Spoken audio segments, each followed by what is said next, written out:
25 दिसंबर 1991 की वो रात, जब रशिया ने क्रेमलिन पर सोवियत रेड बैनर के अस्त और रशियन ट्राइकलर के उदय को देखने के लिए हर कोई गवाह बना था। जब करोड़ों लोगों ने क्रिसमस की कैंडल से ज्यादा आजादी के दिए जलाए थे। जब दुनिया भर की मीडिया ने एक साथ एक दो नहीं बल्कि पूरे 15 देश बनते देखे थे। इस एक तारीख ने यूएसएसआर हिस्ट्री की किताब में कुछ ऐसे पन्ने जोड़े जिन्हें भुला पाना नामुमकिन है। लेकिन यूएसएसआर यूं ही रातों रात नहीं टूटा। कहते हैं ना, बारिश में वही मकान ढहते हैं जिनमें सालों से दरारें पड़ी हो। तो बस यूएसएसआर का भी यही हाल था।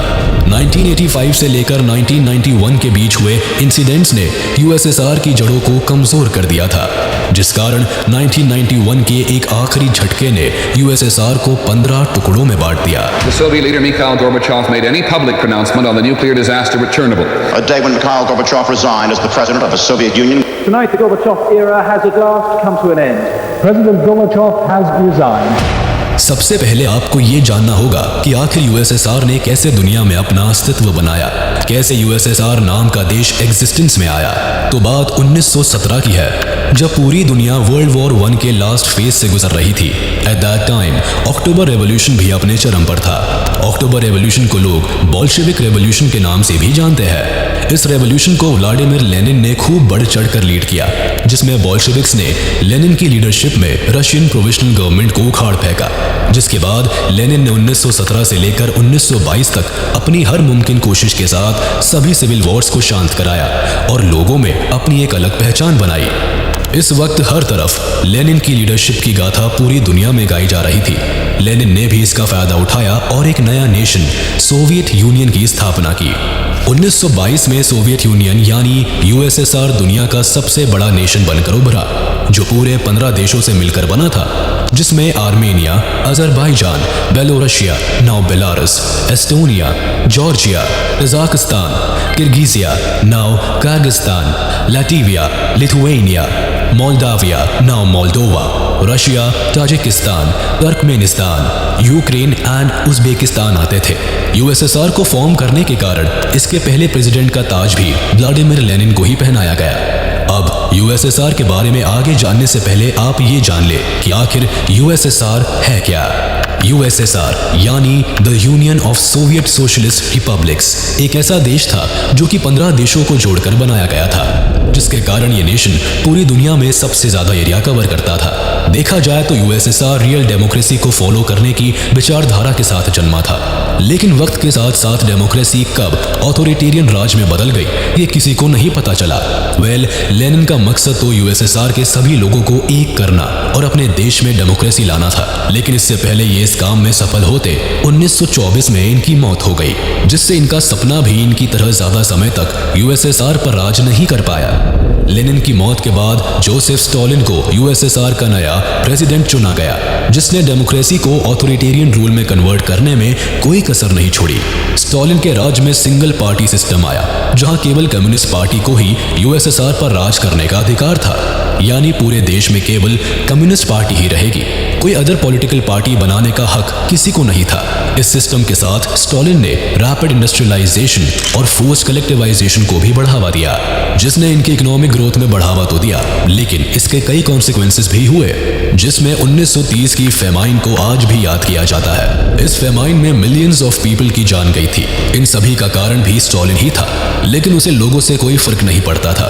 वैसे आपको बता दें कि स्टालिन इतिहास के सबसे खतरनाक और क्रूर शासकों में से एक था, जो जनता के साथ साथ अपने लोगों को भी brutal and painful death sentence देने से कभी नहीं चूकता था। इसके ही राज में लोगों ने जीते जी नर्क भोगा, जिसे इसने गुलाग का नाम दिया था। गुलाग एक ऐसी जगह थी जहां लोगों को जबरदस्ती कैद करके काम कराया जाता था। स्टालिन के पूरे राज में इस गुलाग में करीब 18 मिलियन लोगों को बंदी बनाया गया था, जिनमें से आधों को मौत और बाकी बचे हुए लोगों को स्टालिन की मौत के बाद उस नर्क से राहत मिली। स्टालिन के शासन में यूएसएसआर का एक पत्ता भी इसकी मर्जी के बिना नहीं हिलता था। लोगों में इसका इस कदर डर फैल चुका था कि लोग इसके नाम से भी कांपते थे। खैर, स्टालिन ने अपनी मौत यानी 1953 तक यूएसएसआर पर राज किया। इसकी मौत के बाद कम्युनिस्ट पार्टी से ही कई लोग यूएसएसआर के प्रेसिडेंट बने और सभी ने स्टालिन के लक्ष्य कदम को फॉलो किया। यूएसएसआर में 1985 तक सत्ता में कुछ खास बदलाव देखने को नहीं मिले। लेकिन 1985 में मिखाइल गोर्बाचेव यूएसएसआर के प्रेसिडेंट बने, जिन्होंने न केवल सत्ता के नियम और कानून को बदला बल्कि दुनिया की दो सुपर पावर्स के बीच चल रहे कोल्ड वॉर को भी शांत कराया। हालांकि इस कोल्ड वॉर के शांत होने का नतीजा यूएसएसआर का डिवीजन निकला, लेकिन ऐसा नहीं कि यूएसएसआर केवल गोर्बाचेव के कारण टूटा। इसके अलावा भी कई ऐसे कारण थे जिन्होंने यूएसएसआर की जड़ों को कमजोर कर दिया था। तो चलिए पहले उन कारणों को जानते हैं। कोल्ड वॉर दुनिया की एक ऐसी वॉर थी जिसमें बिना किसी बड़े बम धमाके के दो देश आपस में लड़ रहे थे। ये एक साइकोलॉजिकल और ईगो वॉर थी जिसमें सोशलिस्ट यूएसएसआर और कैपिटलिस्ट अमेरिका के बीच दुनिया में ज्यादा बड़ा दिखने की जंग छिड़ गई थी। दोनों ने ही दुनिया में सुपर पावर्स बनने के लिए हर मुमकिन कोशिश की, जिसमें एट लास्ट अमेरिका जीत गया और यूएसएसआर के कई टुकड़े हो गए। यूएसए की जीत और यूएसएसआर का बिखरना कुछ सालों की बात नहीं थी, बल्कि इस कोल्ड वॉर को खत्म होने में पूरे 40 से 45 साल लगे। इस कोल्ड वॉर के चलते दोनों देशों में कई बड़े इतिहास रचे गए जो आज भी याद किए जाते हैं। वैसे इतिहास में रुचि रखने वाले लोग ये सोच रहे होंगे कि जब दोनों देशों ने एक ही पार्टी में रहकर वर्ल्ड वॉर सेकेंड जीती तो आखिर इनमें लड़ाई कैसे हो गई। तो चलिए समझाते हैं। दरअसल वर्ल्ड वॉर सेकेंड के एंड में जब अमेरिका ने जापान के हिरोशिमा और नागासाकी पर एटॉमिक बॉम्ब दागे तो सेकेंड वर्ल्ड वॉर एंड हुआ, जिसके बाद दुनिया में अमेरिका के एटॉमिक बॉम्ब ने ऐसा खौफ जमाया कि लोगों को अमेरिका के नाम से भी डर लगने लगा। लेकिन यूएसएसआर को यह बात अच्छी नहीं लगी। यूएसएसआर पूरे वर्ल्ड वॉर सेकेंड के दौरान लड़ता रहा, लेकिन आखिरी में सारा क्रेडिट अमेरिका ले गया। इसके अलावा दोनों के बीच आइडियोलॉजिकल और पॉलिटिकल राइवलरी ने भी अपने लिए जगह बना ली थी। दोनों ही उस समय दुनिया के सबसे पावरफुल देश थे, जिस कारण कोई भी झुकने के लिए तैयार नहीं था, जिस कारण करीब 40 से 45 साल इन दो बड़े नेशंस के बीच एक ऐसी वॉर हुई जिसकी आंच आज भी अमेरिका और रशिया के बीच देखी जा सकती है। अब एक सवाल यहाँ ये आता है कि जब दोनों के बीच दुश्मनी हो ही गई थी तो वॉर करके इसे खत्म क्यों नहीं किया गया? क्या जरूरत थी इस दुश्मनी को 40 साल तक खींचने की? अब इस सवाल के पीछे भी एक कारण था। दरअसल सेकेंड वर्ल्ड वॉर में पार्टिसिपेट करने के कारण दोनों का पहले ही काफी नुकसान हो चुका था। दोनों देश अपने कई सोल्जर्स, रिसोर्सेज और हिम्मत पहले ही गवा चुके थे, जिसके कारण एक और वॉर अफोर्ड करना कोई समझदारी का काम नहीं था। ऊपर से इस बार सभी को न्यूक्लियर वेपन्स के खतरे का भी अंदाजा था, तो अगर वॉर होती तो दोनों ही देशों को बड़ा नुकसान होता। दोबारा से कोल्ड वॉर की बात करते हैं, जिसे जीतने के लिए यूएसएसआर ने अपनी सारी दौलत, सारी शोहरत दांव पर लगा दी। यूएसएसआर ने अपने सारे सरकारी फंड्स अमेरिका को नीचे दिखाने में लगा दिए। सबसे पहले दोनों के बीच स्पेस वॉर हुई, जिसमें यूएसएसआर ने बाजी मार ली। यूएसएसआर ने सबसे पहले फर्स्ट अर्थ सैटेलाइट स्पुतनिक 1 को लॉन्च किया था। साथ ही यूएसएसआर ही वो पहला नेशन था जिसने 1961 में स्पेस में पहली बार इंसान को भेजा था, जिसे आप यूरी गैगरिन के नाम से जानते हैं। यही नहीं, स्पेस में पहला एनिमल भेजने वाला देश भी यूएसएसआर ही बना। इसके अलावा सोवियत यूनियन ने world's first intercontinental ballistic missile भी लॉन्च की।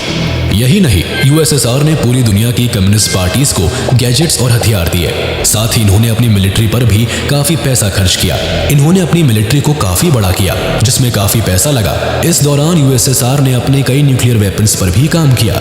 बात केवल यूएसएसआर की नहीं, अमेरिका ने भी इनकी तरह अंधाधुंध पैसा खर्च किया। पर यूएसएसआर बड़ा बनने के चक्कर में बुरी तरह इकोनॉमिकल क्राइसिस के दौर में आ गया, जिससे वहां की जनता को काफी परेशानी का सामना करना पड़ा। यूं कह लीजिए कि यूएसएसआर ने अपनी रोटी तक बेच के हथियार इकट्ठे कर लिए थे, जिससे जनता में गुस्सा फूटने लगा, जो कि बाद में यूएसएसआर के लिए काफी घातक साबित हुआ। बात चाहे प्याज की हो या पेट्रोल की, जब महंगाई बढ़ती है तो जनता अपने आप ही सड़कों पर आ जाती है।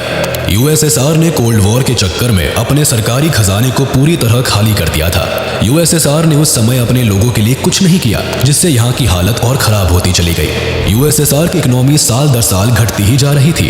कंट्री को काफी भारी लॉस झेलना पड़ रहा था, जिसके मेन रीजंस मिलिट्री पर पानी की तरह पैसा बहाना और स्पेस वॉर में अमेरिका से जंग जीतने के लिए सारा पैसा हवा में उड़ाना आता था। इसके अलावा ईस्टर्न यूरोप और सेंट्रल एशिया में कुछ स्टेट्स ऐसे भी थी जो पूरी तरह से यूएसएसआर पर डिपेंडेंट थी, जिसके कारण यूएसएसआर को इन पर भी पैसा खर्च करना पड़ता था, जिस वजह से इनकी जीडीपी समय के साथ गिरती चली गई। इवन अगर आप इस ग्राफ पर भी नजर डालेंगे तो देखेंगे कि 1985 से पहले यूएसएसआर की जीडीपी लगातार गिरती ही गई।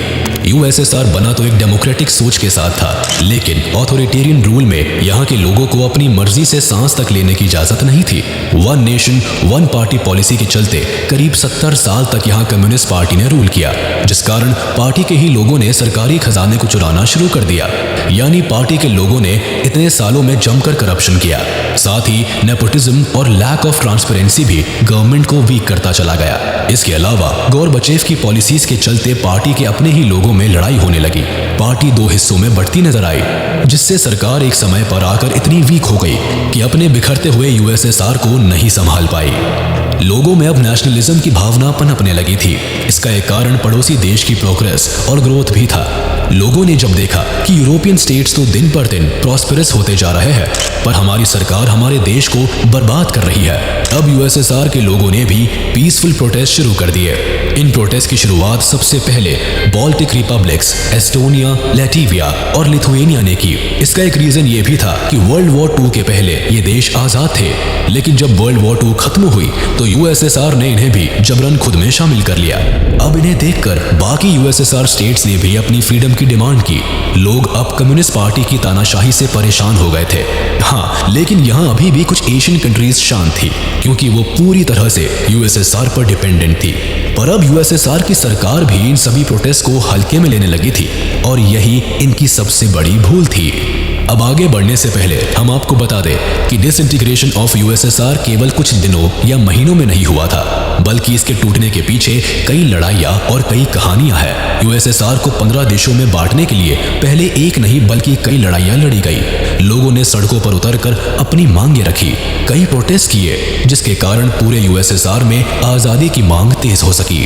प्रोटेस्ट को करने के लिए पूरे यूएसएसआर में जगह जगह पर कई ग्रुप्स बने, जिनमें सबसे पहले हेलसिंकी 86 नाम के ग्रुप ने सोवियत सरकार के सामने अपनी आवाज उठाई। हेलसिंकी 86 को लैटवियन पोर्ट टाउन में जुलाई 1986 को बनाया गया। ये ग्रुप एक एंटी कम्युनिस्ट ग्रुप था, जिन्होंने यूएसएसआर की सरकार के खिलाफ खुलेआम नारेबाजी की, वो भी एक अच्छी खासी संख्या में। इनके प्रोटेस्ट और कॉन्फिडेंस को देख करके ही पूरे यूएसएसआर में लोगों ने सड़कों पर निकलना शुरू कर दिया। 26 दिसंबर 1986 वो तारीख है जब रीगास कैथेड्रल स्क्वायर पर 300 लैटवियन ने इकट्ठा होकर Soviet Russia out, free Latvia के भर भर के नारे लगाए। लोग अपनी फ्रीडम के लिए इस नारे के साथ लेनिन एवेन्यू की ओर बढ़ने लगे। हालांकि लोगों ने फ्रीडम मार्च को देखते हुए सिक्योरिटी फोर्सेस ने इन्हें रोकने की कोशिश भी की, लेकिन तब तक पूरे रशिया में फ्रीडम की आग इस कदर फैल चुकी थी कि इसे रोक पाना मुश्किल था। इवन इस प्रोटेस्ट से पहले भी लोगों ने अपने लेवल पर कई छोटे मोटे प्रोटेस्ट किए थे, पर उन सभी प्रोटेस्ट का रिजल्ट कुछ नहीं निकला और दिसंबर 1986 में कजाकिस्तान में भी राइट्स देखने को मिले, जिसका मेन रीजन कजाकिस्तान के first secretary of the communist party और एक एथनिक कजाक को उनकी गद्दी से हटाना और एक आउटसाइडर को उनकी जगह देना था, जिसके कारण 17 दिसंबर 1986 को 200 से 300 स्टूडेंट्स ने सेंट्रल कमेटी बिल्डिंग के सामने एक डेमोन्स्ट्रेशन स्टार्ट कर दिया। इस प्रोटेस्ट ने देखते ही देखते एक सिविल अनरेस्ट का रूप अपना लिया, जिसके कारण वहां के नॉर्मल सिविलियंस, ट्रूप्स और वॉलंटियर्स में क्लैशेस देखने को मिले। ये क्लैशेस और प्रोटेस्ट करीब 3 दिन तक लगातार चलते रहे। 3 दिन बाद पुलिस सभी प्रोटेस्ट को शांत करा पाई। इन प्रोटेस्ट के बाद तो जगह जगह लोगों का गुस्सा फूटने लगा। जैसे 6 मई 1987 को पैमयात नाम का एक रशियन ग्रुप मॉस्को में एक अनसैंक्शन डेमोन्स्ट्रेशन करने लगा। ये डेमोन्स्ट्रेशन अच्छे खासे लेवल पर था, जिसके कारण बड़ी बड़ी अथॉरिटीज इन्हें रोक नहीं पाई और सड़कों पर ट्रैफिक लगना शुरू हो गया। इस डेमोन्स्ट्रेशन में भी लोगों ने अपनी डिमांड्स के साथ पब्लिक मार्च करना शुरू किया।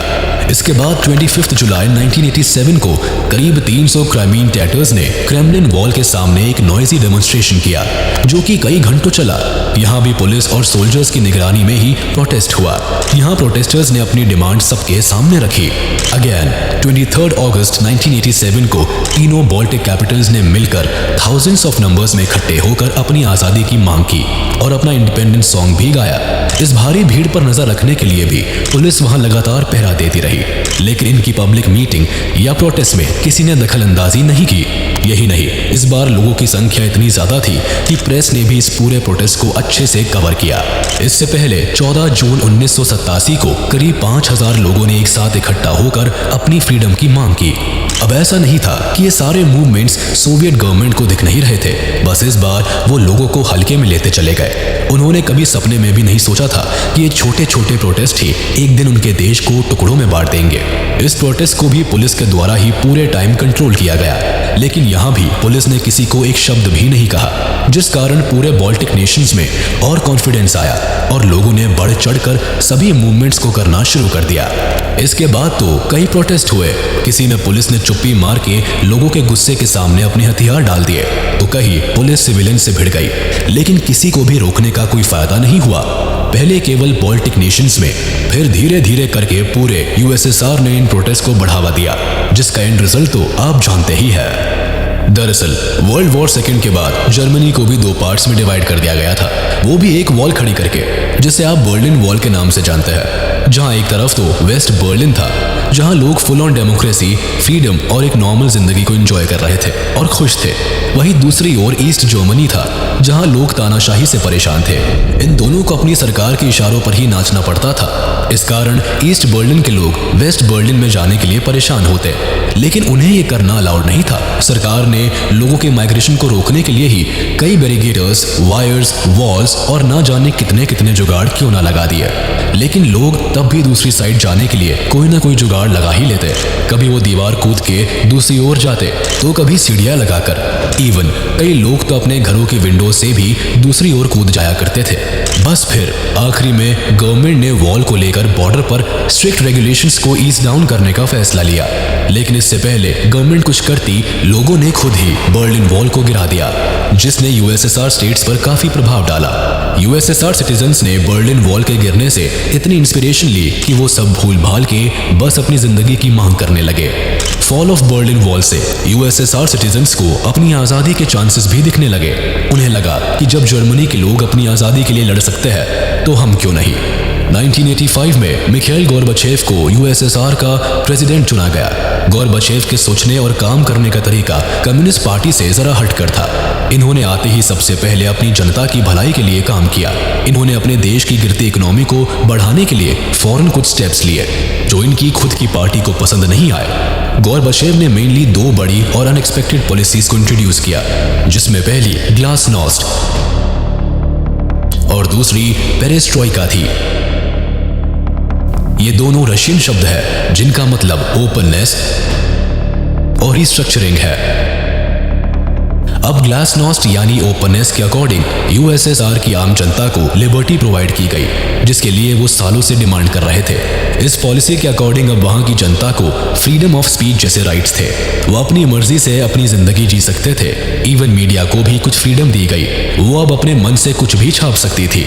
उस पर सरकार की किसी प्रकार की कोई पाबंदी नहीं लगाई जाएगी। लोगों को अब अपने अकॉर्डिंग अपने रिलीजन को चूज करने और उसे मानने की लिबर्टी थी।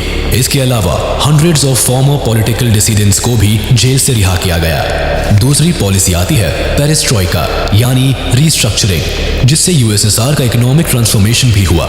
इसमें लोगों को प्राइवेटाइजेशन का हक था, यानी लोग अपना खुद का बिजनेस और इन्वेस्टमेंट भी कर सकते थे, जो अब तक केवल सरकार के अंडर था। यही नहीं, इसके थ्रू ही फॉरेन इन्वेस्टमेंट होने भी शुरू हुए, जिससे कंट्री की इकोनॉमी को फायदा होता। इस पॉलिसी के अंडर इकोनॉमिक चेंजेस के अलावा पॉलिटिकल चेंजेस भी हुए, यानी अब न्यू और यंगर जनरेशन को कम्युनिस्ट पार्टी के एलीट ग्रुप्स में रखा जाने लगा, जिसने अपने आप ही सोवियत यूनियन में फ्री एंड डेमोक्रेटिक इलेक्शन की नींव रखी। बट गोर्बाचेव को क्या पता था कि जनता की भलाई के लिए किए गए चेंजेस आखिरी में उन्हें ही बैकफायर करेंगे। दरअसल हुआ ये कि जब गोर्बाचेव के लोगों को फ्रीडम और लिबर्टी जैसे शब्दों से इंट्रोड्यूस कराया, तो उनकी भूख और बढ़ गई और अब वो पार्शियल फ्रीडम नहीं बल्कि फुल फ्रीडम की डिमांड करने लगे, जिससे पूरे यूएसएसआर में जगह जगह लोगों ने सड़कों पर निकलना शुरू कर दिया, लेकिन पीसफुली। बात केवल दो पॉलिसीज की नहीं, बल्कि गोर्बाचेव के नेक्स्ट सबसे बड़े स्टेप की थी। वो ऐसे कि फरवरी 1990 में गोर्बाचेव ने अपनी पार्लियामेंट को बुलाकर ये अनाउंस कर दिया कि अब सिंगल पार्टी सिस्टम का अंत होने जा रहा है। अब हम अपने देश में चुनाव करवाएंगे और जनता अपना लीडर खुद चुनेगी। जिसके बाद सभी यूएसएसआर स्टेट्स में चुनाव हुआ और कम्युनिस्ट पार्टी ने बुरी हार का सामना किया। इस हार के दौरान ही एक ऐसा इंसिडेंट हुआ जिसने यूएसएसआर के जर्जर मकान को एक झटके में गिरा दिया। दरअसल जैसे ही हमने आपको पहले भी बताया था कि कम्युनिस्ट पार्टी गोर्बाचेव के बदलाव से खुश नहीं थी, तो बस पार्टी ने मौका पाते ही गोर्बाचेव को नजरबंद करवा दिया और पूरे देश में अफवाह फैला दी कि गोर्बाचेव की हेल्थ ठीक नहीं है, जिस कारण कुछ समय के लिए main ministers of communist party या hard liners of the Soviet unions communist party सरकार को संभालेंगे। ये हार्ड लाइनर्स और मेन मिनिस्टर्स कम्युनिस्ट पार्टी के वो 8 बड़े नेता थे जो गोर्बाचेव के रिफॉर्म से बिल्कुल खुश नहीं थी। इन लीडर्स में मेनली यूएसएसआर के defence minister, vice presidents, Gorbachev secretariat head, Soviet defence council deputy chief जैसे बड़े नेता आते थे। अब कम्युनिस्ट पार्टी ने पूरे देश में इमरजेंसी लगा दी क्योंकि ये नहीं चाहते थे कि यूएसएसआर कभी भी बटे। ये लोग देश में हो रही हर चीज का जिम्मेदार गोर्बाचेव को मान रहे थे, जिस कारण पार्टी के मेन मिनिस्टर्स ने गोर्बाचेव को प्रेसिडेंट पद से हटाने के लिए सारा प्लान बनाया। खैर, आपको बता दें कि इस इमरजेंसी को ऑगस्ट कूप के नाम से भी जाना जाता है, जिसे लगाने के बाद देश में कुछ उल्टा ही हुआ।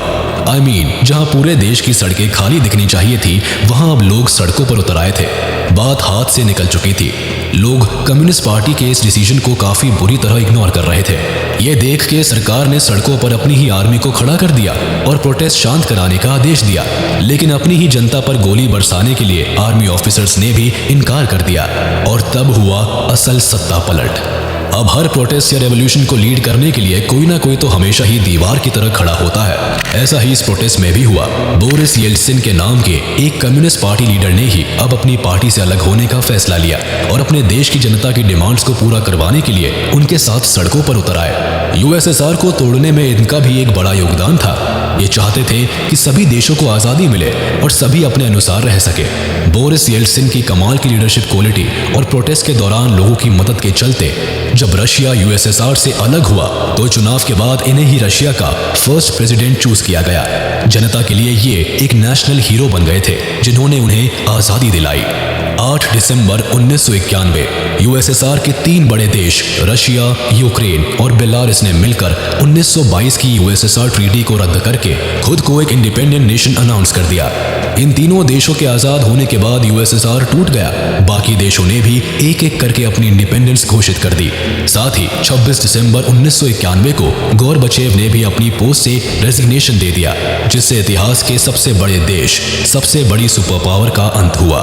यूएसएसआर के जैसे ही टुकड़े होने शुरू हुए, यूएसए के then president George H.W. Bush ने 25 दिसंबर 1991 को टीवी पर आकर एंड ऑफ कोल्ड वॉर की अनाउंसमेंट की। Eastern Europe is free. The Soviet Union itself is no more. उन्होंने अपनी स्पीच में लोगों को क्रिसमस की विशेष से ज्यादा अमेरिका की यूएसएसआर पर जीत की बातें की। उनकी कही हुई एक लाइन काफी फेमस है, By the grace of God, America won the Cold War. और इसी के साथ इतिहास के एक चैप्टर का दी एंड होता है। ये इंसिडेंट हमारे इतिहास का इतना ज़रूरी चैप्टर है कि बच्चों की बुक से लेकर कॉम्पिटिटिव एग्जाम्स तक में इसने अपने लिए अच्छी खासी जगह बनाई हुई है। यूएसएसआर जब टूटा तो हर देश के ऊपर सर्वाइवल की तलवार लटक गई, क्योंकि नई सरकार के पास ना पैसा था ना रिसोर्सेस। लोगों में भी काफ़ी उथल पुथल थी, पर समय के साथ ये परेशानियां भी ठीक हो गई। हर देश ने खुद को इंडिपेंडेंट घोषित कर लिया। अलग हुए देशों में आज भी रशिया सबसे बड़ा देश है, वो भी पूरी दुनिया में। तो इसी से आप अंदाजा लगा सकते हैं कि यूएसएसआर कितना ज्यादा बड़ा देश होगा। रशिया के बाद यूक्रेन ऐसा देश है जो यूएसएसआर का सबसे बड़ा भाग लेकर अलग हुआ। यूएसएसआर के टुकड़े होने के बाद अमेरिका दुनिया का सबसे बड़ा सुपर पावर बनकर उभरा। इंटरेस्टिंगली, मिखाइल गोर्बाचेव, जो कि यूएसएसआर टूटने का मेन कारण बने, इन्हें आगे चलकर कोल्ड वॉर एंड कराने के कारण नोबेल पीस प्राइज से सम्मानित किया गया।